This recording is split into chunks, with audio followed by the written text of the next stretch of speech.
nous ne parlons forcément pas de la même Europe.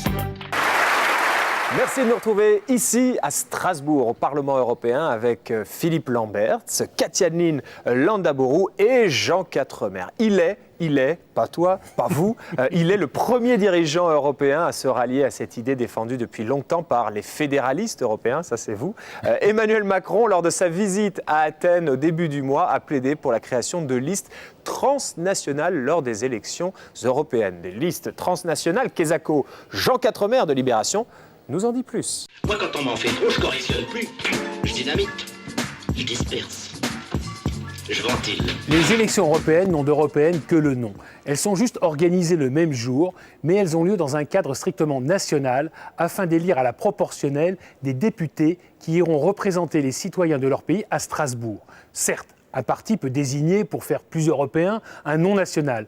Mais l'innovation n'a pas connu un succès délirant, hormis un pilote automobile finlandais élu ici ou là. Car les places sont chères.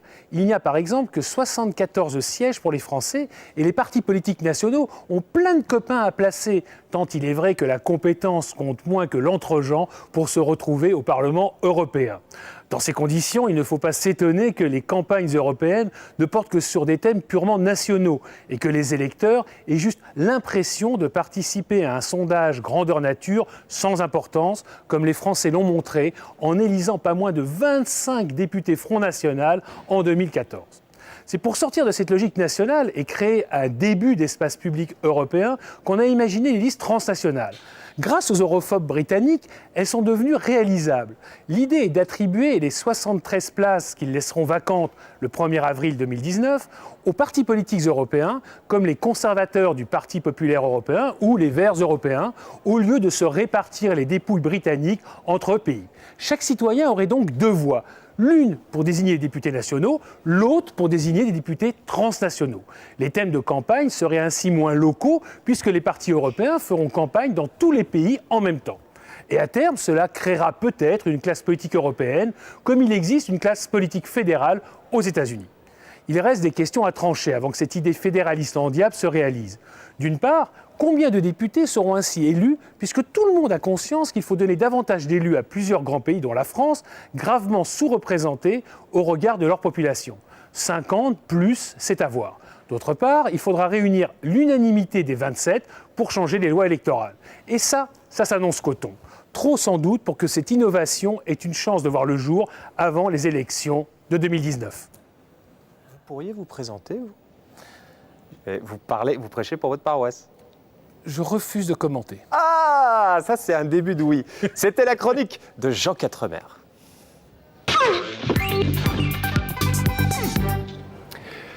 Voilà, 73, 73 postes vacants. Une fois le Brexit, on a 73 Britanniques en moins, 73 eurodéputés en moins. Qu'est-ce qu'on fait avec ça, Philippe Lamberts? On fait des économies, on les supprime carrément, ou bien on les transforme en postes transnationaux, comme le propose Jean Quatremer. D'abord, comme Jean l'a dit, il faut corriger un certain nombre de disparités qui ne sont pas légales, en fait, puisqu'on a ce qu'on appelle une proportionnalité dégressive dans l'attribution des postes. Donc plus le pays est grand, plus la circonscription qui élit un député doit être grande, mais il y a des distorsions et donc il faut les corriger, ce qui exige une vingtaine de sièges si on veut que personne n'en perde. Donc il reste ces 50 sièges excédentaires. Qu'en fait-on? Et donc notre thèse, c'est en effet qu'il faut créer une circonscription transnationale. Notre thèse, c'est les Verts. Ah, bien sûr, c'est une idée que nous poussons depuis très longtemps. Vous avez certainement entendu mon prédécesseur, Danny Cohn-Bendit, la revendiquer de toute éternité. Et donc c'est une bonne idée. Maintenant, comme le disait Jean, est-ce qu'il y a une majorité pour le réaliser? En tout cas, pour l'instant, ici au Parlement européen, ce qui se profile, c'est plutôt de mettre au frigo ces 50 sièges pour pouvoir montrer qu'on fait des économies. Mon argument est de dire que ce Parlement peut faire des économies dans son fonctionnement ordinaire en conservant 751 députés, voire plus même, si les traités nous le permettaient. Mais il faut que ce Parlement ait alors la volonté de faire des coupes là où peut-être les dépenses sont un peu somptuaires. Donc pour moi, ce n'est pas un argument. Le vrai argument, c'est est-ce qu'on peut commencer à créer un espace politique vraiment pan-européen? Parce que vous savez, si vous voulez être élu en Allemagne, vous devez parler de discipline budgétaire. Si vous voulez être élu en France, vous devez parler de solidarité. Mais lorsque vous concourez sur une circonscription transnationale, vous devez être capable de parler vous balancez à Paris. Une soupe tiède.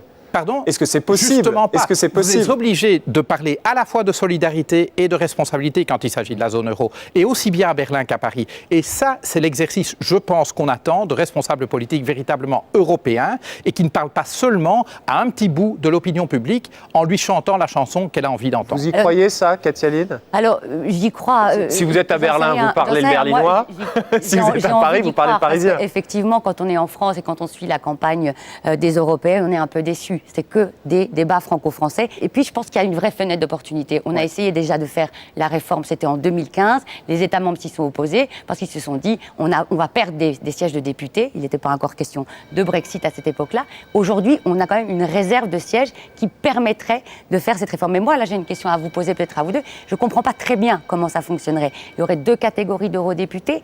Ils s'intégreraient dans les groupes existants. Est-ce qu'ils seraient assez nombreux pour créer leur propre groupe? non, tout ça sont des questions auxquelles j'ai un peu de mal à avoir une vision très claire. Sur lesquelles... Vous auriez une liste européenne, des Verts, une liste européenne du PPE, des socialistes, et c'est évident que les eurodéputés verts qui seraient élus sur la circonscription fédérale rejoindraient le groupe vert, c'est assez naturel. Il pourrait y avoir une autre liste, par exemple Emmanuel Macron qui voudrait un En Marche. Ça, on a bien compris. Oui, mais il y aura un En Marche transnational et un En Marche national.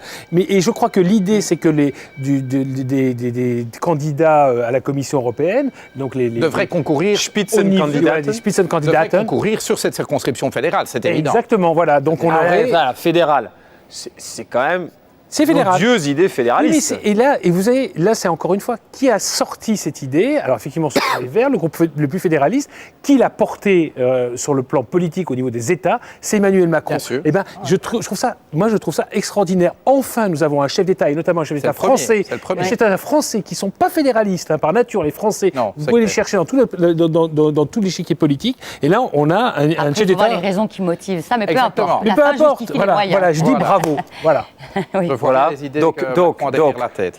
Quand Jean Quatremer parle d'Emmanuel Macron, il dit « Je trouve ça extraordinaire et formidable » et bravo, vous avez même applaudi Emmanuel Macron sur le plateau. Sur le plateau, voilà, je m'engage. Bon. La neutralité du journaliste. Voilà. La neutralité du journaliste. La neutralité, c'est pas seulement critiquer, c'est aussi approuver quand des choses positives se font. Voilà, l'objectivité, l'honnêteté, et ben c'est cela aussi. Dire quand c'est bien, c'est bien. Les choses se font pas. Un homme se juge sur ses actions, pas sur ses paroles. Pour l'instant, c'est beaucoup de paroles. On sent une femme déçue. Oui. Non, je reste prudent. Arrêtez de juger les hommes. Mais pas du tout. Merci beaucoup, Philippe Lambert, eurodéputé belge des Verts, président du groupe des Verts au Parlement européen. Merci, Katia-Line Landaburu de France 24. Merci Jean Quatremer de Libération. Merci également à Hélène Leroux qui nous a aidés à préparer cette émission qui touche à sa fin. Merci aux équipes du Parlement européen qui l'ont mise en image. Mais vu que c'est tout le temps la faute à l'Europe, paraît-il, rendez-vous la semaine prochaine. Nous ne parlons forcément pas de la même Europe.